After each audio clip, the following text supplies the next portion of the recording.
오늘은 요한복음 4장 21절에서 24절을 말씀입니다. 신령과 진정으로 하는 주제로 잠시 말씀을 의논이 나누기 원합니다. 오늘 24절에 보면 하나님은 영이시니 예배하는 자가 신령과 진정으로 예배할지니라 이렇게 말하고 있습니다. 이것이 곧 영적 예배라고 얘기할 수 있을 것입니다.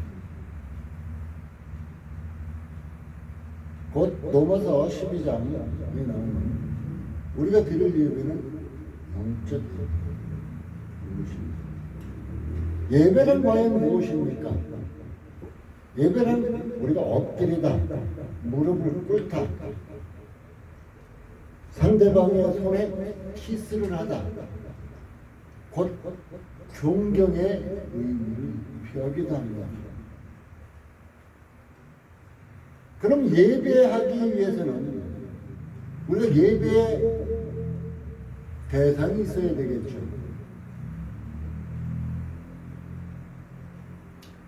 어떤 사람들은 교회 목사님을 보기 위해서 성가들의 찬양수를 듣기 위해서 온다는 사람들도 간혹 듣기도 합니다. 그런 사람들은 예배로 실패한 사람들이다. 히브리서 11장 6절에는 그가 계신 것과 상 주시는 이심을 믿어야 할지 하나님을 믿어야 할지니라. 하나님께서 이곳에 계시고 또한 잘하는 하나님 말씀에 순종하는 자들에게 상 주시고 이런 분이다. 그것을 믿어야 된다. 믿고 나와라 이 얘기예요. 너희는 성전에서 잠잠할지어다. 하나님께서 거기에 계신다고 약속하고 있기도 합니다. 하나님이 함께하지 않는 예배라면 그것은 아무런 의미가 없을 것입니다. 곧 이곳에도 지금 하나님이 함께하셔서 이제 우리의 예배를 주관하시고 우리의 예배를 받으신다는 것입니다. 예배란 하나님을 경외하는 행위, 하나님이 임재하시는 곳에서 참된 예배가 존재합니다.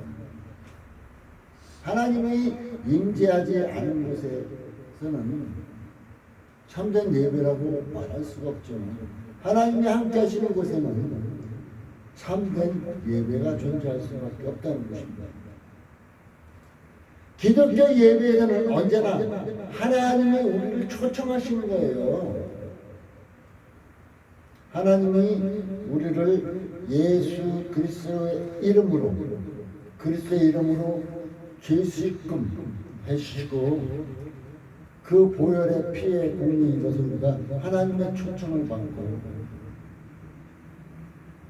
우리가 응답하는 하나님 우리를 초청하시는데 그 초청하신 하나님의 초청하신 그 가운데는 은혜가 있습니다. 예배에는 은혜가 있어야 돼요. 계시가 있습니다. 하나님의 말씀의 계시가 하나님께서 우리에게 주시는 계시가 있다는 것입니다. 바로 하나님께서 초청하시기에 은혜와 계시가 선행되고 우리 인간들은 하나님의 초청에 단순히 응답하는 거예요. 그냥 나오는 거예요. 이것이 바로 예배가 하는 것입니다. 본론에 들어갑니다. 우리는 과연 하나님이 기뻐하시는 예배를 드리고 있는가? 여러분이 하나님 기뻐하는 예배를 드리고 있습니까? 이 시간 점념 속에 살아갑니까? 나의 생각을 집에 빼어놓고 왔습니까? 우리는 하나님 기뻐하시는 언제나 예배를 드리기를 힘써야 돼요. 단 일주일에 한 번이라도, 일주일에 단 한 번이라도 하나님이 기뻐하시는 예배를 드려야 한다는 것입니다. 하나님이 기뻐하시는 예배를 드리기 위해서는 첫 번째로 감사가 있어야 되는데 감사.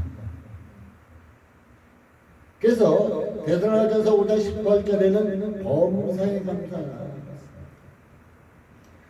우리가 삶에서 하나님의 함께 하심을 늘 감사하고, 또한 하나님께서 나를 예배에 초청해 주신, 하늘나라 천국 잔치에 초청해 주심을 감사해서 감사하는 이런 상태로 이 시간 와야 한다는 것입니다. 에베소 5장 20절은 이렇게 말하고 있습니다. 우리가 하나님께 쉬지 않고 감사함은 하나님의 말씀을 들었을 때 사람의 말로 받지 아니하고 하나님의 말씀으로 받으니 이 말씀이 믿는 자 속에서 역사하느니라. 성경의 말씀을 우리가 들을 때에 누구의 말로 듣습니까, 여러분? 목사의 말로 듣습니까? 지금 강단에 서 있는 허영신 목사의 말로 듣습니까? 아니면 허영신 목사의 입술을 빌어서 지금 하나님께서 말씀하시는 하나님의 말씀을 듣습니까? 사람의 말로 들으면 여러분에게 유익될 건 전혀 없습니다.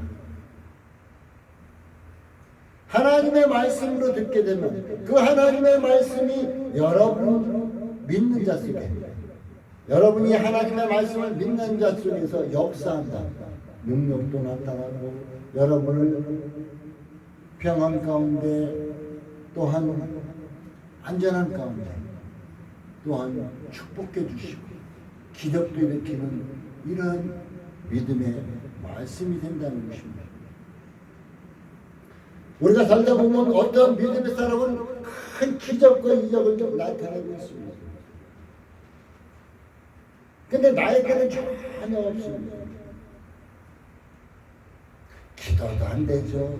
방언도 안 되죠. 남들이 쉽게 한다는 그것조차도 안 되죠. 감사도 안 되죠. 아무것도 안 돼요.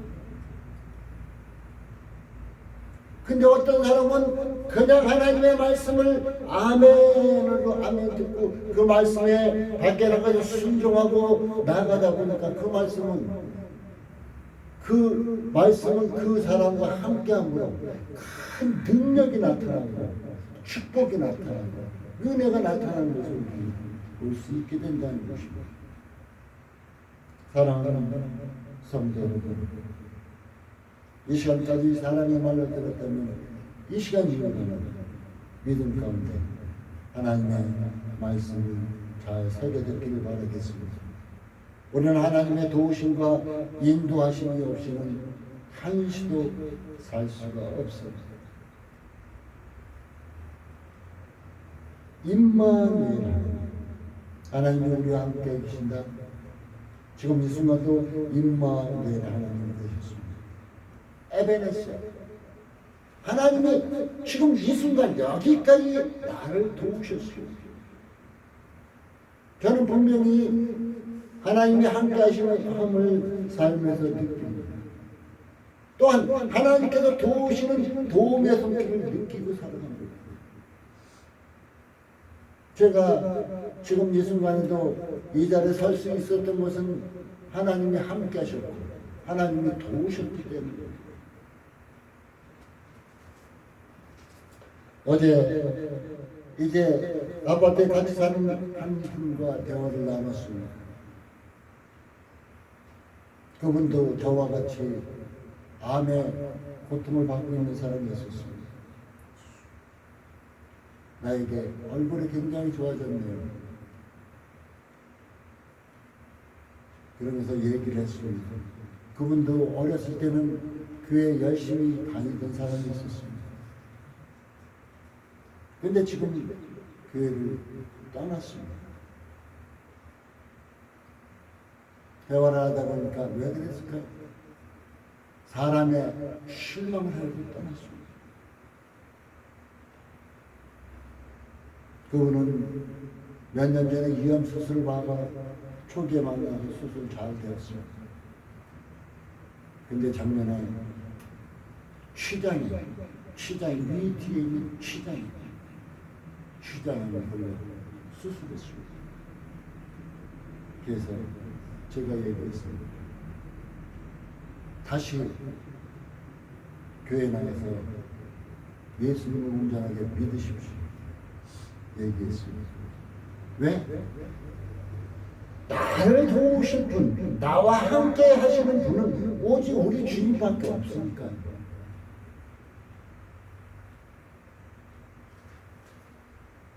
어떻게 보면 우리는 하나님의 사랑을 받을 수 없는 죄인입니다. 그러나 하나님께서 우리를 사랑으로 감싸 주시고 축복해 주시는 은혜 때문에 우리가 이 시간도 살고 있다는 것입니다. 하나님의 구속적인 사랑과 은혜에 감사해야 됩니다. 그것을 감사해. 하나님께서 나를 택해 주시고 나를 사랑해 주시고 나를 자녀 삼아 주신 그 은혜와 그 사랑에 감사하기 위해서 예배드리는 거예요. 여러분 세상에서 생명을 살려준 사람이니까 여러분 그분한테 얼마나 감사하겠어요. 진심으로 감사할 거 아니에요. 그럼 하나님께서 여러분의 지옥 갈 인생을 저 지옥으로 가서 고통당한 인생을 하나님께 살려주시고 저 천국으로 인도해 주시겠다는데 왜 그것을 못 믿습니까? 그러면 그 은혜와 사랑에 감사하게 되면 예배 시간에 하나님을 만나고 하나님의 말씀을 듣는 귀한 시간에 하나님께 얼마나 집중하겠어요. 세상에서 나를 구해준 사람이 이제 그 사람이 감사하러 갔는데 그 사람이 말 한마디 할 때 우리는 딴짓하고 있을까요? 절대 딴짓 안 합니다. 그 눈망울이 충만했고 그 사람이 무슨 말을 하는가 아주 집중하고 들을 것입니다. 그런데 왜 나를 살려주신 나의 영원한 지옥불의 고통당할 나를 살려주신 하나님 앞에는 눈망울이 충망하고 귀를 활짝 열고 듣지는 못합니다. 그것은 단 감사의 마음이 없기 때문입니다. 하나님께 감사하는 마음이 없기 때문에 하나님의 은혜에 감사할 줄 모르기 때문이라는 거예요. 사람은 은혜 받으면 감사할 줄 모르면 뭐예요? 짐승보다도 못하다고요. 우리는 하나님께 예배하는 것이 감사하기 위해서 예배하는 걸 꼭 기억해 주시기 바라겠습니다. 두 번째로는 헌신하기 위해서 드리는 거예요. 헌신. 하나님께서는 우리를 위해서 어떻게 헌신해 주셨어요? 독생자 예수 그리스도를 이 땅에 보내시고 죄 없는 그 예수 그리스도께서 나를 때문에 나를 위해서 십자가에서 못 박혀 죽으셨잖아요. 나 대신 헌신해 주셨잖아요. 먼저 몸소.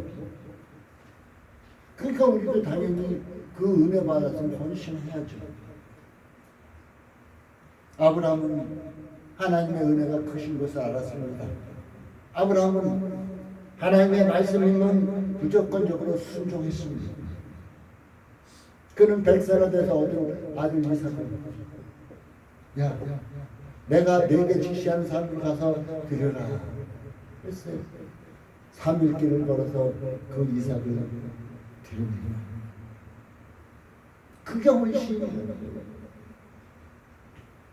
우리 속담에도 작심삼일이나 3일 넘어가면은 우리의 마음이 흐트러집니다. 바뀝니다. 그런데 아브라함은 바뀌지 않았습니다. 하나님은 그것을 보시는 거예요. 하나님을 향한 그 마음이 변치 않는 그것을 하나님은 보시는 거예요. 하나님의 도덕적인 사랑에 대하여 몸과 마음과 정성과 뜻을 다하여 이 시간 우리는 시간을 가지고 주님이 주신 축복의 물질에 감사하기 위해서 예배를 드리는 것입니다. 이게 헌신이에요. 우리의 몸, 우리의 마음, 우리의 정성을 먼저 하나님께 드리는 거예요. 시간까지. 그리고 헌신은 더 나아가서 우리에게 있는 물질, 하나님께서 주신 축복의 물질, 이 물질도 하나님께 드려야 헌신이 되겠죠. 막달라 마리아는 향유를 예수님 방에 붓고 몰카를 예수님 방에 시킵니다. 그때 제자들이 그래요. 야, 그 향유를 팔아서 가난한 자를 도와줬으면 얼마나 좋겠냐. 그게 얼마 가치였어요? 300데나리. 그때에 장정 한 사람의 하루 일당이 한 데나리. 그러면 300일 동안 300명이 일한 그 대가예요. 한 사람이 300일, 그렇지 않으면 종합적으로 300명이 적은 돈 아니면 큰 돈입니다. 그런데 어떻게 보면 우리 지금 현재도 1년치 봉급이에요. 1년치 봉급. 주일날 시험을 조금 하고 1년치.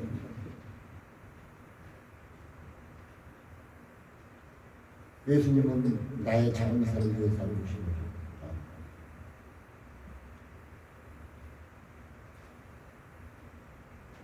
헌금은 하나님이 주신 은혜에 대한 감사의 응답이에요.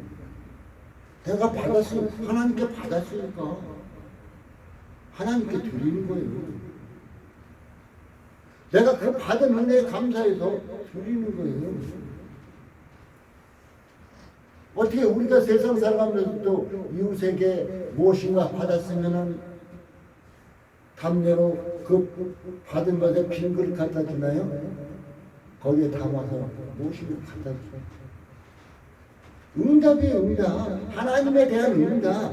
그러니까 내가 헌금하지, 난 하나님 앞에 헌금할 줄 모른다 그런 것은 한마디로 하나님 은혜 받은 거 없어. 나는 하나님께 받은 거 없어. 그러니까 하나님께 드릴 거 없어. 얘기나 똑같다는 얘기예요. 또한 헌금은 하나님의 주신 은혜에 대한 감사의 응답뿐 아니라 헌금 순종이에요. 중요한 것은 순종. 여러분 11조 내기 힘들죠. 그런데 세상에는 11조를 도둑질하는 사람이 너무 많습니다. 그런데 11조는 당연히 해야 하는 것입니다. 예수 믿는 사람들. 말라기서 3장 10절은 이렇게 얘기합니다. 만군의 여호와가 일어나라. 너희의 온전한 11조를 나의 집에 양식이 있게 하라. 그것으로 나를 시험하여 내가 하늘문을 열고 너희에게 쌓을 곳이 없도록 붙지 않으나. 하나님께서는 우리가 드리는 11조를, 우리가 드리는 온전한 11조를 받으시고 그냥 그래 너 고생했다 잘했다 이렇게 많은 것이 아니라 우리에게 더 큰 축복으로 부어주시겠다는 것입니다. 제가 간혹 이제 성도를 만나서 대화하다 보면 11조를 온전히 못할 때와 11조를 온전히 할 때의 삶의 모습은 천지 차이로 바뀌었다고 말하는 것을 들었습니다. 하나님께서 축복해 주신다는 것입니다. 진짜 하나님께 헌신하십시오. 몸과 마음과 정성과 뜻과 시간 또한 물질까지 시간만 낭비하지 마십시오. 왜 시간만 낭비합니까? 에이 내일 하지 모레 하지 왜 시간만 비웁니까? 빛을 탕감받은 자는 어떻게 됩니까? 즉시 응답합니다. 여러분 이제 첫째는 감사하기 위해서, 두 번째는 헌신하기 위해서 예배를 드리는 것이라는 것입니다. 또한 세 번째는 덕을 세우고 사랑을 배우기 위해서 예배를 드립니다.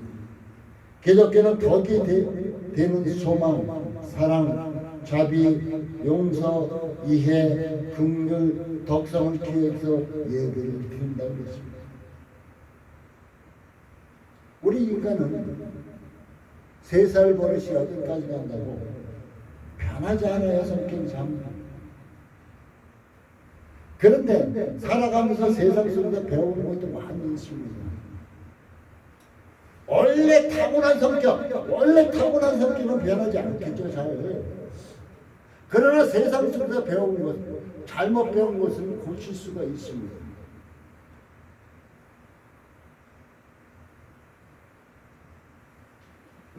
이 잘못된 것을 고치고 소망, 사랑, 자비, 용서, 이해, 긍휼, 덕사 이런 것을 키우기 위해서 하나님 앞에 나오면서 이런 것이 점점 커지기 때문에 하나님 앞에 나와 예배를 드린다 하는 것입니다. 하나님의 사랑을 받은 우리는 그리스도를 통해서 용서받았습니다. 나에게 실수한 데도 우리는 용서해야 되겠죠. 사랑법도 배워야 되겠죠. 로마서 10장 10절에 사랑은 율법의 완성이다. 용서해 주는 것이 곧 사랑하는 것이겠죠. 그런데 용서도 우리가 잘 알아야 돼요. 상대방이 뭘 잘못했는지 몰랐을 때 뒤에서 야 용서해줘 뭘 용서해줘요? 나 이런 일을 당신께 잘못했습니다 했을 때 그래요 예수 안에서 내가 용서하겠습니다. 이것이 온전한 용서가 될 것입니다. 우리 주님은 이런 용서를 얘기하고 많은 사람들이 기독교를 곡해하고 있습니다. 야 기독교는 용서하고 사랑하는 종교인데 왜 용서 안 해줘? 뭘 용서해줘요? 지가 잘못해놓은 것도 난 모른다고. 나는 잘못한 거 없다고 그러는 거야. 난 잘못한 것도 없고 난 잘못한 것도 뭐 잘못했는지 몰라. 근데 용서해주래. 막무가내죠. 그런 건 말도 안 되는 소리죠. 진정한 용서는 상대방이 잘못했음을 시인했을 때 그것을 용서해 주는 것이 진정한 용서해 주는 것입니다. 사랑하는 율법이 완성이 됐으면 사랑을 하겠습니다. 사랑의 표현을 하라는 것입니다. 사랑을 보여주라는 것입니다. 나눠주라는 것입니다. 그런데 우리나라가 잘못 착각한 것이 있으니 사랑이면 모든 것을 자기가 잘못된 모든 것을 다 그냥 감싸주는 걸로 착각하고 있습니다. 어떤 사람이 잘못된 길을 가고 있습니다. 자녀가. 근데 내 아들이니까 감싸기만 합니다. 뭐냐 그래 더 잘했어 하고 잘못됐는데도 잘했어 하고 감쌉니다. 그 아들이 커서 이상한 데로 빠졌습니다. 이것이 진정 부모가 자식을 사랑하는 겁니까? 저는 그 부모가 그 자식을 학대한 거라고 생각합니다. 진정 그 자녀가 잘못된 길을 갔을 때 부모가 그를 교훈하고 책망하고 채찍을 들었을 그 순간 마음은 아프겠죠. 올바른 길로 나아갈 수 있게끔 해주는 그것이 잘한 것이죠. 나중에 커서 그 두 자녀는 어떻게 말할까요? 그냥 감싸주기만 한 자녀는 나중에 커서 부모가 나한테 해준 게 뭐가 있는데 이렇게 말합니다. 그냥 감싸주기만 했으니까 쟤 불쌍하고 하다가 내가 감싸줘줬으니까 나중에 커서 당신이 나한테 해준 게 뭐가 있어 이렇게 말합니다. 그런데 순간 자기가 잘못했을 때 사랑의 액체를 막고 또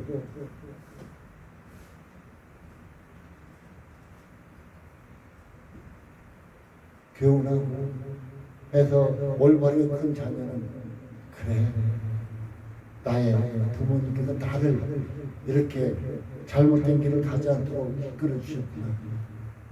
어머니와 감사합니다. 제가 어렸을 때 얘기 한 가지 합니다.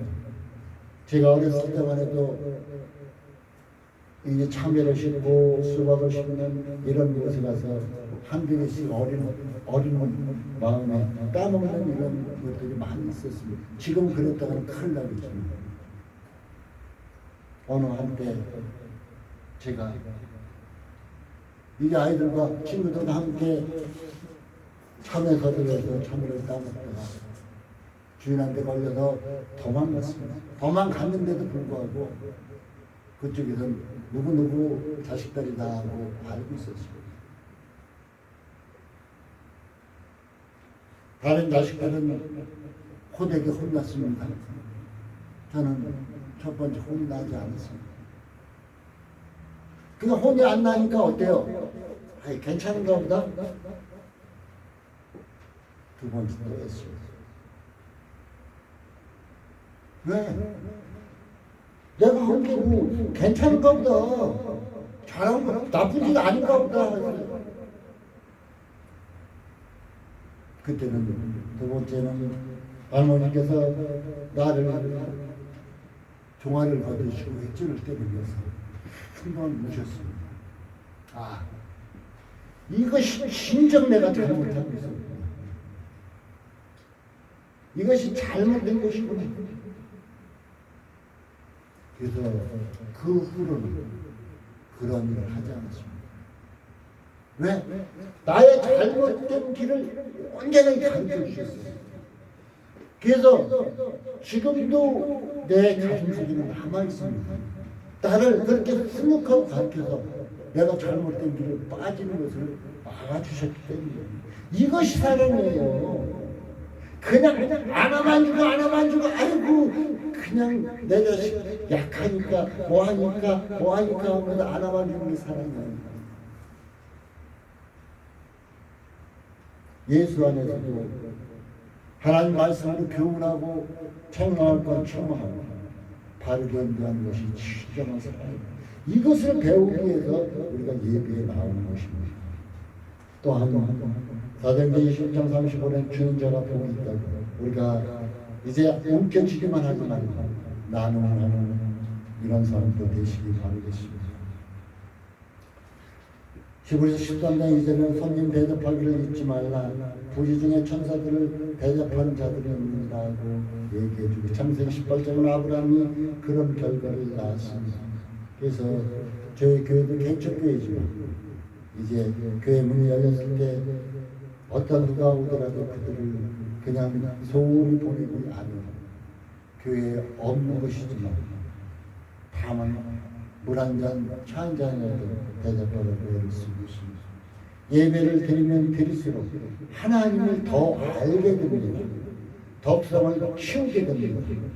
덕성이 뭐예요? 소망, 사랑, 자비, 용서, 이해, 부인 이런 것을 키운다는 것입니다. 예배를 드린 후에는 용서하는 것을 실천하게 되어 있습니다. 그래서 어떻게 돼요? 그리스도의 분량까지 자란다는 것입니다. 그리스도의 분량까지. 에베소 4장 15절에는 오직 사랑 안에서 참된 것을 하여 범사의 그에게까지 자랄지라. 그는 머리가 곧 그리스도라고 말하고 있습니다. 네 번째로는 증인의 사명을 감당하기 위해서 우리는 예배를 드려야 됩니다. 사도행전 1장 8절에는 예루살렘으로 시작해서 땅끝까지 복음을 증거하는 증인되라고 말하고 있습니다.